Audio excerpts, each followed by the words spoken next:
بسم اللہ الرحمن الرحیم. In the name of Allah, the Beneficent, the Merciful.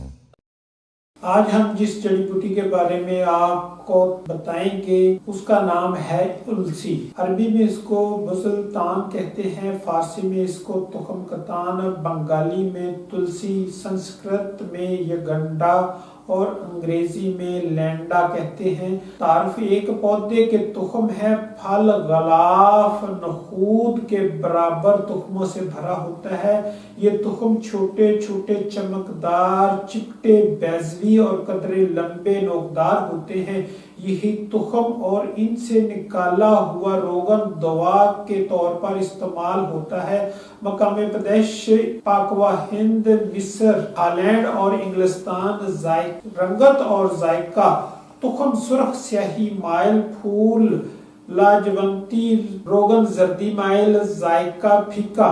مقدار خوراک کے لحاظ سے 5 گرام سے 10 گرام تک. افعال و اثرات کے لحاظ سے خشک سرد یعنی عضلاتی محرک، اعصابی محلل اور گنتی مسکن ہے. کیمیاوی طور پر خون میں ترشی اور گاڑھا پن پیدا ہوتا ہے. مزاج: خشک دوسرے درجے میں اور سرد پہلے درجے میں ہوتی ہے. روغن خشک تیسرے درجے میں اور گرم پہلے درجے میں ہوتا ہے.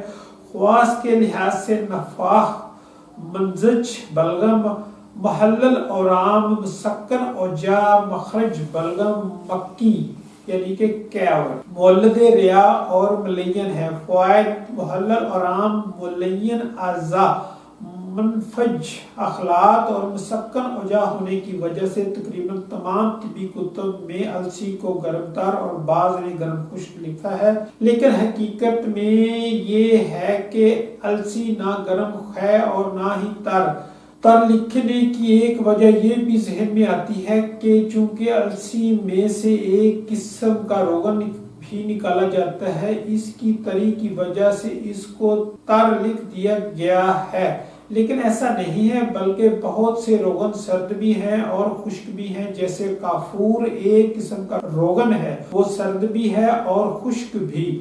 جاننا چاہیے کہ جو شے محلل و ملین اور منفخ اور مسکن ہو، اس کا گرم ہونا ضروری نہیں ہے، بلکہ یہ افعال صرف خون اور دیگر خلاط کے ہیں، کسی شے کے نہیں ہیں. اشیاء و ادویہ اور اغذیہ کا کام یہ ہے کہ وہ خون اور دیگر خلاط کو مختلف اعضاء کی طرف اکٹھا کر دیتی ہے، جن سے وہاں پر ان کے افعال و اثرات اور خواص ظاہر ہو جاتے ہیں.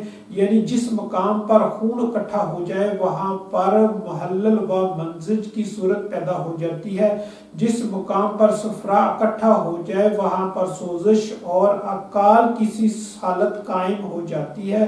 جس مقام پر بلغم اکٹھی ہو جائے وہاں ملین و مسکن کے اثرات و افعال میں گرم سرد کی کوئی قید نہیں، بلکہ ہر مزاج میں یہ صورت ظاہر ہو سکتی ہے، کیونکہ ہر مزاج کی اشیاء ادویہ اور اغذیہ مختلف اعضاء پر اثر انداز ہوتی ہیں اور اخلاط کو مختلف اعضاء کی طرف تقسیم کر دیتی ہیں.